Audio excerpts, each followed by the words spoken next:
The cul-de-sac erupted at 7 a.m. with the blaring honk of a tow truck and Karen's voice slicing through the morning calm like a foghorn. Curtains twitched as neighbors peeked out, jaws dropping at the scene unfolding. There stood Karen, in a satin bathrobe and leopard print slippers, tearing into a National Guardsman while jabbing a finger at a hulking M1 Abrams tank parked by the community park. She wasn't just yelling, she was pacing, arms flailing like a general rallying troops, barking into her phone with a line that had become suburban legend. "Tow it! I don't care if it's got a cannon! It's blocking the curb, and I've got rights!"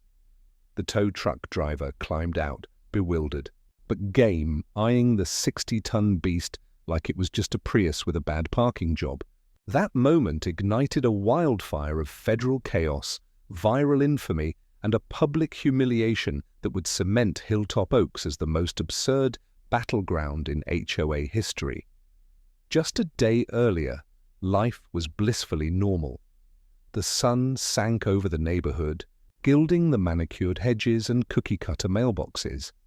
A week before, every resident found a crisp letter slipped under their door, explaining a National Guard readiness drill that would station one tank by the park for 48 hours. Most were thrilled.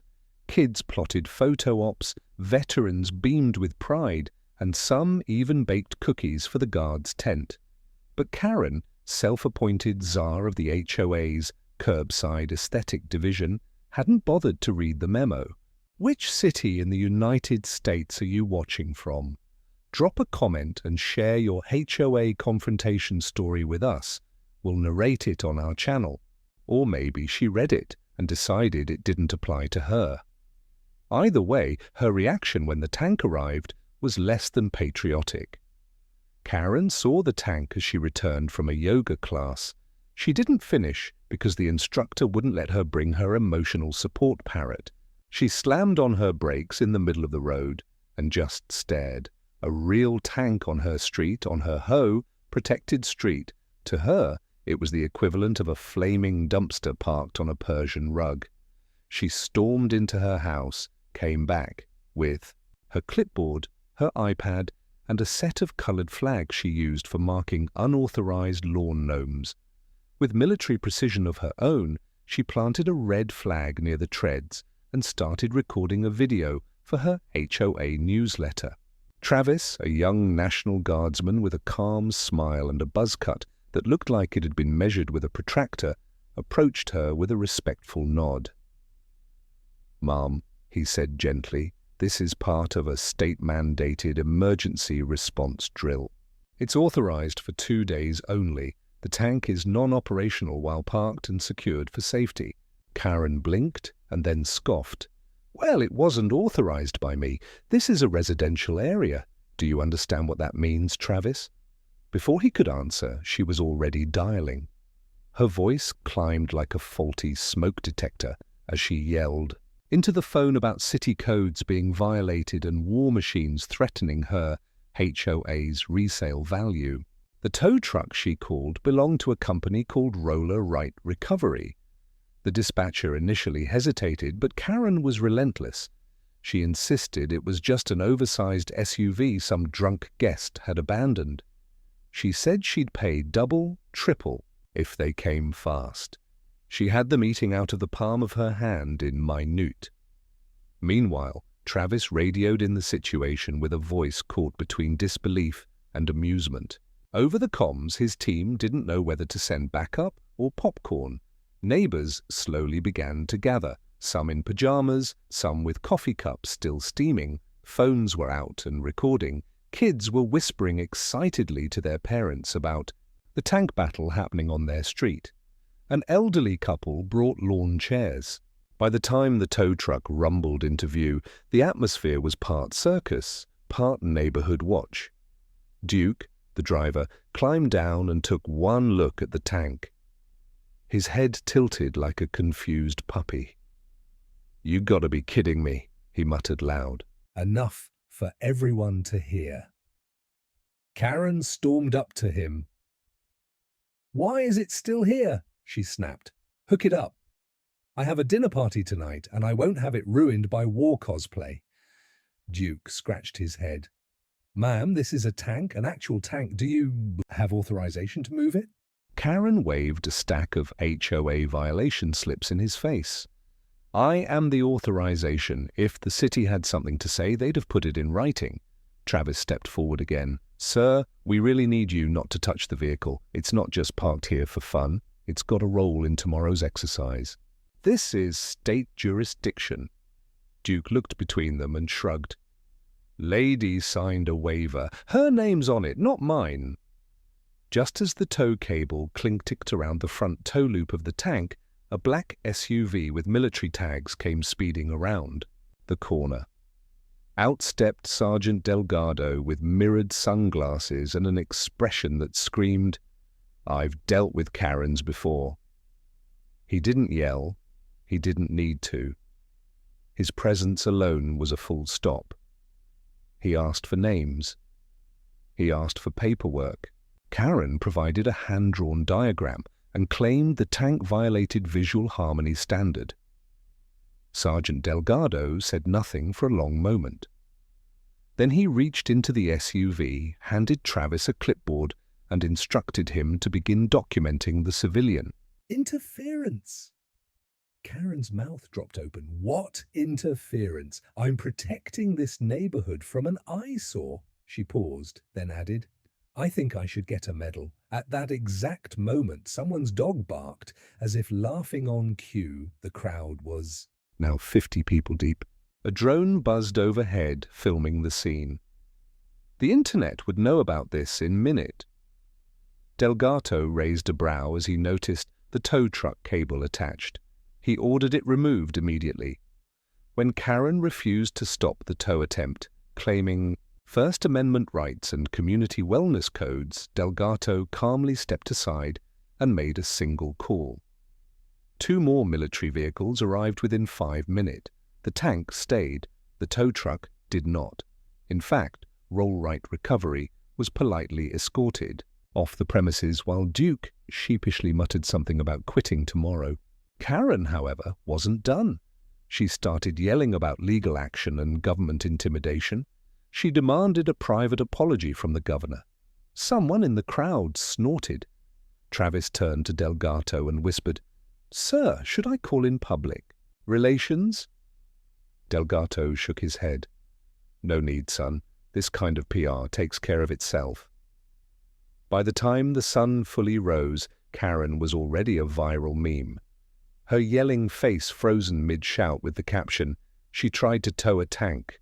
The crowd dispersed, but the tank remained silent and unmoved like a giant middle finger pointed directly at her front yard. And this was only the beginning. Duke didn't show up for work the next day. His boss later claimed he was on sudden medical leave, though it sounded a lot like code for wants nothing to do with this circus. Karen, on the other hand, was in full gear by sunrise. Dressed in a red power suit and matching heels that clicked across her driveway like she was storming a courtroom, she stood beside the tank once more, this time armed with a bullhorn. She was not backing down. The tank had been stationed there for less than 24 hours, and already her ego was on fire. After the failed tow attempt, she doubled down on her self-appointed role as protector of the HO aesthetic, only now with the intensity of a reality show villain in her final season. What made things worse or better, depending on who you asked, was that the viral video from yesterday had caught fire. Karen's red-faced rants were stitched into parody songs, auto-tuned and remixed into trending content across every platform. Clips of her yelling about property value warfare and visual terrorism were getting thousands of likes every hour. She had gone from annoying neighborhood figure to national laughingstock overnight. Yet she remained blissfully unaware of just how far her meltdown had reached. Her Facebook feed was carefully curated with supportive comments from a few like-minded HOA zealot. She thought she was being applauded. She thought people were rallying behind her. In reality, the world was laughing. Meanwhile, inside the camouflage tent beside the tank, Travis was filling out incident forms while sipping black coffee and trying not to smile every time his phone buzzed with a new meme. Sergeant Delgado, still calm but clearly irritated, had spent most of the night on the phone with both city officials and his military chain of command. The situation, absurd as it was, had now become a real public relations and legal mess. Unauthorized civilian interference, viral exposure, and the risk of further disruptions meant it wasn't just neighborhood news anymore. It was an active situation, with eyes from the governor's office down to federal legal teams. Karen wasn't just a nuisance now, she was a complication. By 9 a.m., a local news van had parked at the end of the block. Reporters had caught wind of the story and were setting up for a live segment. A few of them had already tried to approach Karen, hoping for a quote, but she had refused unless they promised her 5 uninterrupted minutes of truth. She then tried to pitch a segment called Suburbia Unleashed. When military machines invade your home, no one took her up on it. A few houses down, Mr. Levin, the official president of the HOA, was having a panic attack in his study. He hadn't slept. He had watched the video unfold, recognized Karen's voice instantly, and knew the HOA was going to be dragged through the mud if they didn't distance themselves immediately. He called an emergency meeting and invited only 5 board members he trusted. Most of them were already fuming that Karen had taken any action without authorization. She had no authority to issue orders, call in tow trucks, or wave HOA fines around like she was Judge Judy with a parking badge. It became clear very quickly that she had to go. Back at the tank site, Karen was mid-bullhorn rant when a young woman named Emily, a new resident and former Army logistics officer, stepped onto the scene. Emily had watched the previous day's events from her window and had tried to stay out of it. But this morning, watching Karen scream at a high-ranking officer while waving what looked like color-coded pie charts about street uniformity, she snapped. She walked straight up to Karen and calmly asked if she was aware that impeding military operations during an active drill was a federal offense. Karen blinked. "Excuse me?" Emily repeated herself, but this time pointed to a laminated document she pulled from her jacket. It was a copy of the state's agreement with the National Guard, clearly marked with logistics, parking assignments, and state-level authorization. Karen glanced at it, looked at Emily's calm but steady eyes, then waved it off as fake news. "You, people in your papers. Anyone can print those at Kinko's." Emily didn't argue. She simply turned and handed the document to Sergeant Delgado, who smiled, gave her a nod, and invited her to step behind the tape line with the rest of the military crew. That single move got a loud cheer from the watching neighbors. Karen, clearly shaken, turned her bullhorn back on and started yelling about deep state operatives living among us. She even accused Emily of being planted by the Guard to disrupt neighborhood unity. At that moment, something else happened that pushed the entire situation from comedy into chaos. Karen made another call. This time, not to a tow company. This time, she contacted a private security contractor. Her logic was that if the military was ignoring her HOA authority, she would hire independent enforcers to defend her property values. What she didn't realize was that her chosen contractor, a barely licensed outfit run by a guy named Chuck, specialized in mall security and party bouncer gig. Chuck showed up in a faded uniform shirt with mirrored shades and a utility belt that included zip ties, a flashlight, and pepper spray. He looked around, nodded at Karen, and tried to walk toward the tank. He didn't get far. Travis intercepted him and calmly told him to stand back.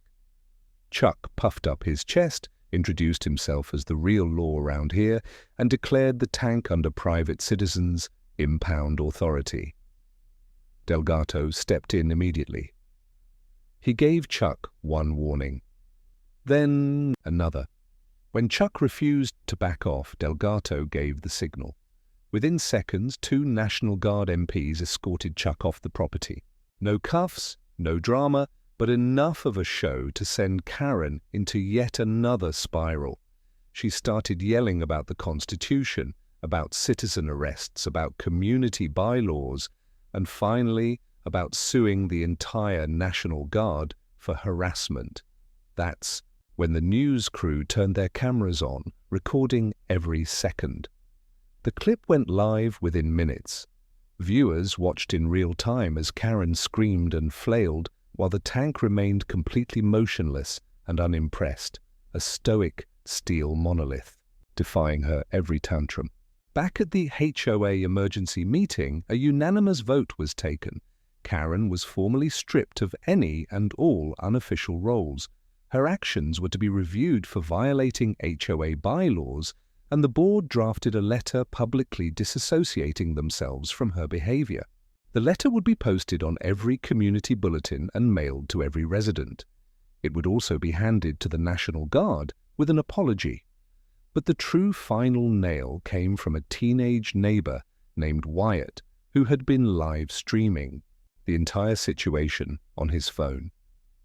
At the perfect moment, he walked up to Karen and asked the one question that would echo across social media for days. "Karen, what exactly were you planning to do if they did tow the tank? Drive it off with your golf cart?" The silence that followed was deafening. Karen's lips quivered, her hand gripped the bullhorn tighter, but no sound came, not even a squeak. She turned away and stormed off in the direction of her house, flanked by a growing wall of laughter and applause. The tank, unbothered, glistened in the morning sun. By the time the afternoon sun stretched across the rooftops of Hilltop Oaks, the neighborhood had transformed into something that barely resembled its usual quiet charm. What had once been a peaceful community with neatly aligned garden gnomes and rosy trimmed fences was now a national spectacle. Karen had unwittingly launched a full-blown suburban scandal, and things were about to escalate far beyond her control. She had crossed the line from harmless annoyance to legal liability, and the consequences were about to crash down harder than she could ever prepare for. Inside the National Guard's temporary command tent, Sergeant Delgado was reviewing incident footage from body cams and neighborhood video clips, compiling everything into a report for the State Military Legal Office. The command tent had transformed into a hybrid legal outpost and media buffer zone. It wasn't every day that a civilian called in a tow truck on a military tank, hired a security contractor, and tried to declare a defense perimeter using plastic, lawn cones, and duct tape signs. The absurdity of it all wasn't just a viral joke now, it was a matter of national attention. The Department of Defense had been made aware, not because of military risk, but because the Guard had to respond to the increasing noise online. Thousands of comments flooded every social media post featuring the tank incident. Some praised the Guard's patience, others called for Karen to be charged with obstructing federal operations. Political satire shows had already started scripting joke. One segment titled Karen versus the Cannon was scheduled to air that evening. Delgado wasn't laughing, not anymore. He had seen how quickly public stunts could spiral into official investigations. He had seen careers crumble over less. Karen, however, was living in a different reality. In her mind, she was gaining momentum. She believed she was becoming a whistleblower. That morning, she started a blog called Suburbia Justice and posted a series of fiery essays accusing the National Guard of trespassing, intimidation, and psychological abuse via vehicle placement. Her followers, mostly a blend of HOA hardliners and conspiracy theory forums, amplified her posts until even some fringe talk radio stations picked up the story. She had also called her cousin Jerry, who claimed to be a constitutional law scholar, though in reality he managed a tire store and occasionally quoted legal memes on Facebook. Jerry told her that the presence of a tank without her consent could be a violation of her homeowner sovereignty, a term that didn't exist, but which Karen clung to like gospel. Fueled by this misguided confidence, she printed out her latest blog post, highlighted the sections she liked best, and marched across the street to the guard's tent to handle her grievances. Travis saw her coming. He immediately alerted Delgado, who looked up from his laptop, removed his reading glasses, and sighed the way a parent does before explaining for the 10th time why crayons don't go in electrical socket. Karen entered without knocking, flinging the tent flap open like a dramatic courtroom reveal. She dropped her printed pages on the table and declared them her official cease and desist order. Delgado didn't touch the papers. He calmly asked her if she realized that interfering with military operations was a felony under Title 18 of the U.S. Code. Karen's eyes narrowed. She accused him of making up laws. When Delgado pulled out a laminated copy of the statute and handed it to her, she called it propaganda. That's when Travis, unable to hold it in anymore, let out a single loud laugh. Delgado shot him a warning glance, but it was too late. Karen's face turned red, her jaw clenched, and she stormed out with a parting line about calling the FBI on the FBI. Travis watched her leave, then turned to Delgado and muttered, "She really said sovereignty like we're in the Middle Ages." Delgado didn't answer. He was reading a new email marked urgent. The message was from the State Attorney General's office. They were launching a formal inquiry into the incident and wanted all materials preserved. It was no longer just a drill gone viral. Now it had legal teeth. Across the street, the HOA board was holding another emergency meeting. Mr. Levin read aloud the candice Karen had tried to submit to the guard. Halfway through the second paragraph, the room erupted in confused muttering. One board member, Sheila, threw up her hands and declared she was tired of Karen's antics, dragging them all into madness. Another suggested reporting her to the state HOA regulator for overreach and abuse of authority. They voted again, this time not just to distance from her, but to remove her permanently from all community committees and bar her from using the HOA's name in any public statement. They had seen enough. This was no longer about preserving lawns or aesthetic. It was about liability. While this internal unraveling occurred, Karen was still charging forward. That evening, she filed a complaint with the local precinct accusing the National Guard of vehicular harassment. The officer on duty, Officer Blaine, had already seen the viral video. He politely took her statement, placed it in a drawer, and marked it non-priority. As she left, Blaine called a friend who worked in public affairs and said she really thinks she can sue the U.S. military with neighborhood bylaws. The tank, unmoved and silent, remained in its designated position. Guard members had begun taking turns posing for photos next to it, with cardboard signs reading things like, "Please don't tow me, Karen," and HOA certified menace. The unit morale had actually gone up. They were still on duty, still professional, but humor had become their armor against the chaos. Travis became a local favorite after posting a selfie with the tank captioned "National Security 1 Clipboard 0. By the next morning, Karen's behavior had drawn a new kind of attention. A federal liaison showed up in an unmarked car. She wore a dark suit, carried a badge, and asked to speak with Delgado and Travis privately. She introduced herself as Agent Monroe and explained that when civilian interference crosses a certain threshold, especially during state military coordination, it triggers automatic review protocols. Karen's case had hit those thresholds 5 times in 2 days. Now the feds were watching, not for charges yet, but definitely for concern. Monroe asked for all footage, logs, incident reports, and citizen complaints. She took special note of Karen's blog, and the security contractor incident.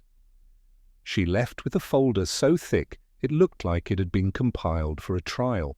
Delgado watched her drive away and then looked at Travis, who simply said, "This lady is going to end up on a no-fly list by next week."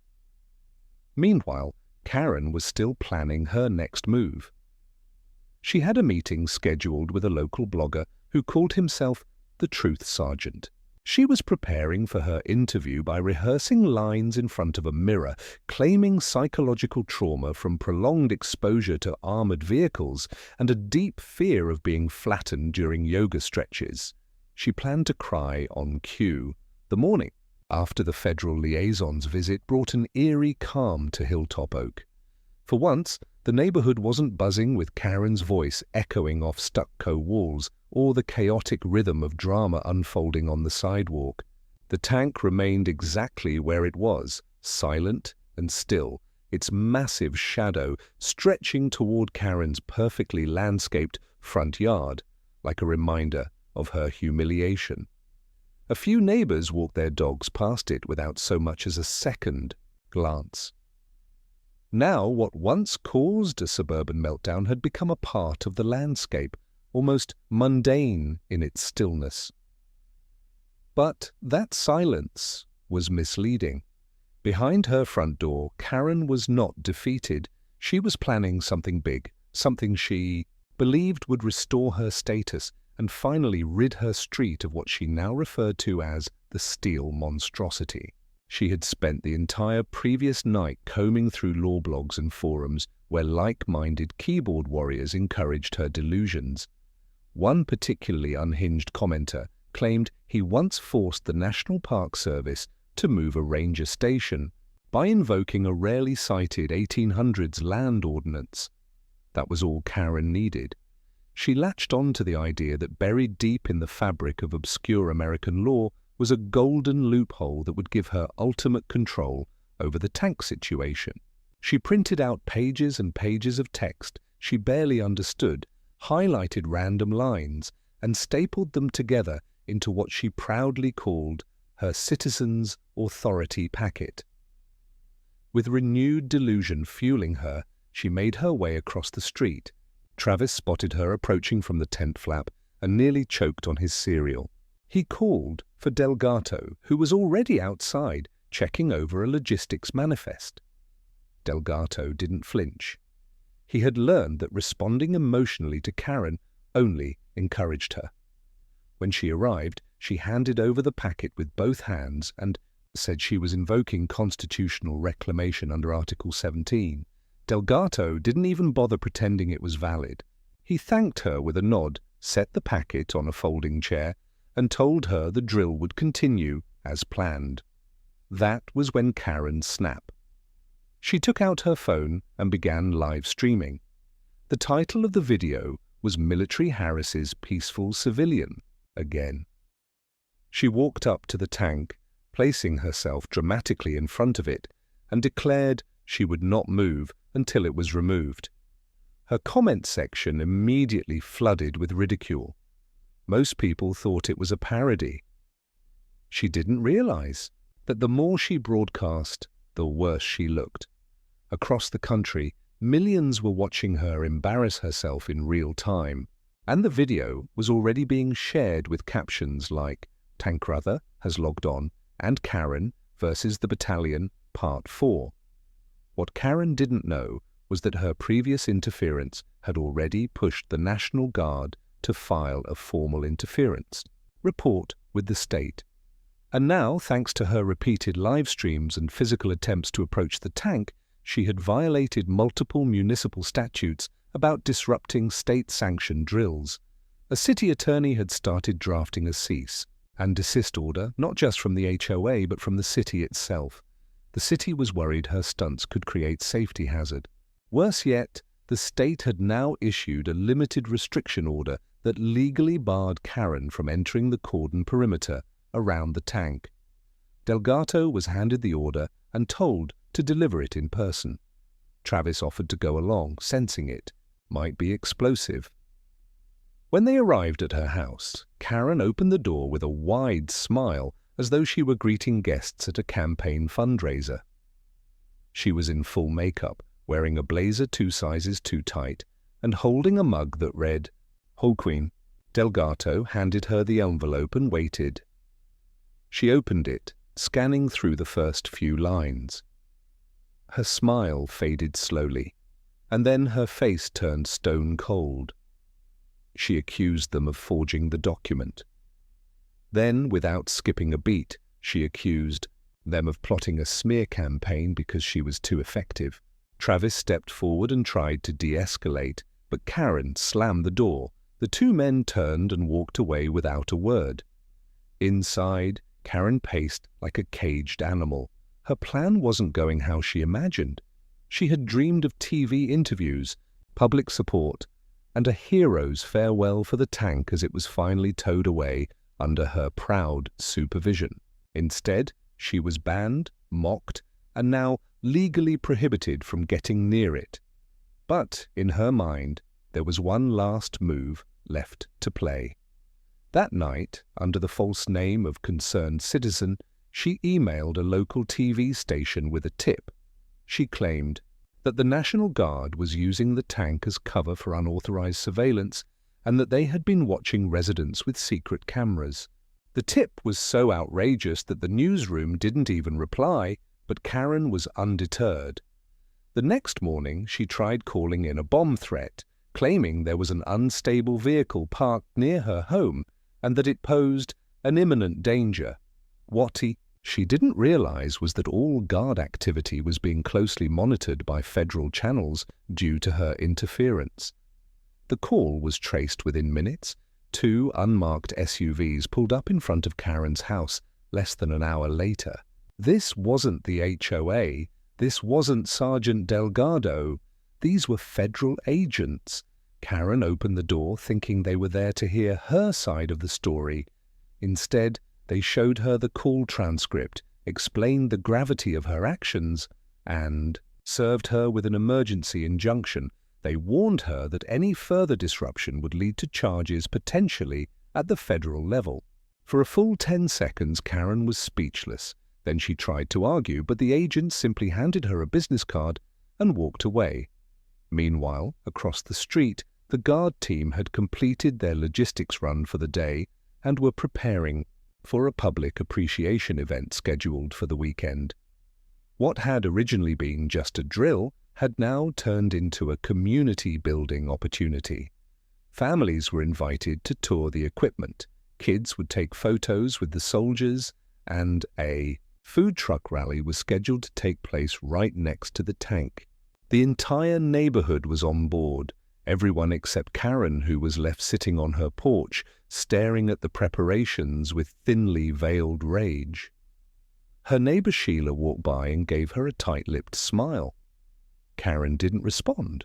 A few houses down, someone was painting a wooden sign that read, "Thank you for your service," to hang from the mailbox nearest the tank. At the Guard tent, Travis updated their logs one last time and looked over at Delgato, who had just received confirmation that the federal agents were following through on a full investigation into Karen's false report. Delgato didn't celebrate. He simply nodded, zipped up the report folder, and added, "People like her burn themselves out eventually." That evening, as the sun dipped below the rooftops and string lights lit up along the park fence, Karen stood behind her window, watching the tank glow under soft yellow bulbs. Laughter drifted in from the gathering crowd. A veteran gave a speech. A child saluted the soldiers. A man strummed a guitar beside the picnic tables. Karen said nothing. She reached for her phone one last time, typed a new post for her blog, and paused. Then she deleted it. For the first time since the tank arrived, she had nothing left to say. The following morning, Hilltop Oaks woke up to a buzz that had nothing to do with Karen and everything to do with the final day of the National Guard drill. The entire neighborhood was preparing for the appreciation event that the Guard had organized. Flags were lining driveways, kids were drawing chalk tanks on the sidewalk, and neighbors were setting up folding chairs as if they were waiting for a small town parade. The tank, now affectionately nicknamed Patty the Parked Patriot by the local kids, had gone from being a target of outrage to a beloved temporary fixture. What had begun as a routine drill had transformed into a full-on community celebration. Everyone was involved except Karen. From her window, Karen watched the preparations unfold with a rigid posture and a mug of now cold coffee clenched tightly in her hand. The events of the last few days had snowballed into a personal nightmare. Her reputation was shredded, her Ho influence dismantled, and her face plastered across the internet as the woman who tried to tow a tank. She had attempted every stunt, called every number she could, shouted into every digital void available, and all it had done was expose how far she was willing to go over something she didn't understand and couldn't control. But even now, she wasn't willing to admit she'd gone too far. Somewhere in her mind, she still believed she was the victim, not the spectacle. The barbecue began at noon, sharp. Tents with camouflage netting were set up beside the park, manned by friendly soldiers, handing out water, snacks, and informational pamphlets about National Guard service. Local businesses had donated supplies, and families from neighboring subdivisions showed up to join the fun. Laughter rolled over the lawns like a breeze. A bounce house had been inflated next to the tank. Someone had even hung a comical sign off the barrel that read, "Still not towed." Travis wore aviator sunglasses and a grin that hadn't left his face since morning. Delgato, reserved as always, stood near the community center, handing out thank you cards signed by the guard team. Even the mayor showed up for a photo op, posing beside the tank with a row of children in plastic helmets. Karen stayed inside. She paced her living room, blinds drawn, lights off. Her TV was muted, stuck on a news broadcast replaying a viral segment from the night before. The host had mockingly awarded her the Golden Clipboard Award for most unnecessary civic interference. Her inbox was flooded with messages, some supportive, many critical, most just laughing. Her blog's traffic had spiked, not with fans, but trolls dissecting every unhinged post she'd ever written. The HLA had formally issued a community-wide apology for her actions and had mailed printed statements to every resident. Her name had become synonymous with irrational entitlement. It should have been enough to make her stop, but Karen wasn't wired to quit. By mid-afternoon, she emerged, not to participate, but to reclaim what little she believed she had left. Dressed in beige slacks and a patriotic scarf, she walked down her driveway with a notepad in hand, pretending to take inventory of noise violations and foot traffic density. She wasn't fooling anyone. Neighbors saw her, waved politely out of habit, and then turned away before she could engage. A few whispered to each other, nudging heads in her direction, but no one confronted her. Not anymore. She had been neutered by her own actions, turned into a character no longer taken seriously. Still, she kept writing in her notepad as if her observations mattered. She stopped at the edge of the park and stared at the tank. It looked even larger today, gleaming under the sunlight and surrounded by happy families. A little boy ran up to it and pretended to steer the turret while his dad filmed. Karen opened her mouth to say something, to bark some rule or warn someone about liability insurance, but no words came out. She closed the notepad slowly and turned around. Then came the final twist she hadn't seen coming. Just as she reached the edge of her driveway, a black SUV pulled up. Not military, not police, media. A small film crew stepped out, led by a middle-aged man in a checkered shirt holding a microphone. Karen recognized him immediately. He was from one of those national talk shows known for ambush interviews and viral reaction videos. The cameraman aimed the lens at her. The reporter walked up smiling and introduced himself, asking if she would like to share her side of the story for a balanced follow-up on the tank incident. Karen's face lit up. She nodded enthusiastically. This was it. Her redemption arc. Her chance to tell America how misunderstood she had been. The interview began, but it wasn't the softball segment she expected. The reporter asked blunt questions, poked at inconsistencies in her story, played clips of her previous live streams, and even quoted HOA documents contradicting her authority claims. Karen tried to pivot. She tried to sound composed, but the footage was damning, and her answers only dug her deeper. Behind them, neighbors began gathering with phones out, filming the filming. The children were still playing, the soldiers still barbecuing, but now Karen was once again the star of a new act in a play that refused to end. When the interview ended, the crew thanked her and left quickly. Karen stood alone, red-faced and shaking slightly. She walked back to her door, pausing only to glance one last time at the tank. It hadn't moved. It didn't need to. It had one.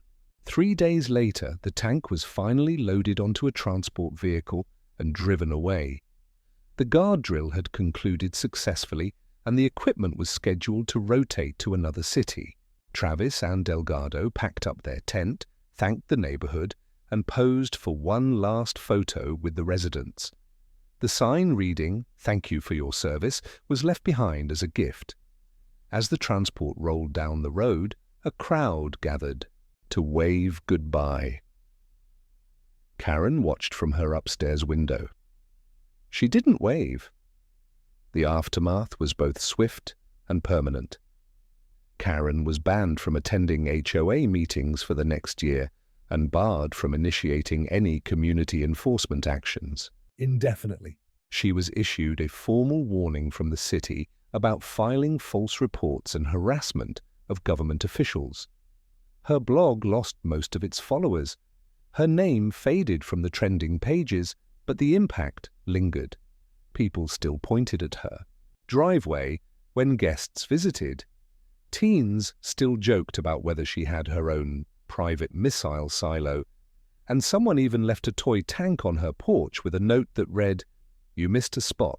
Time went on. The lawns got mowed, decorations changed from summer flags to autumn wreaths.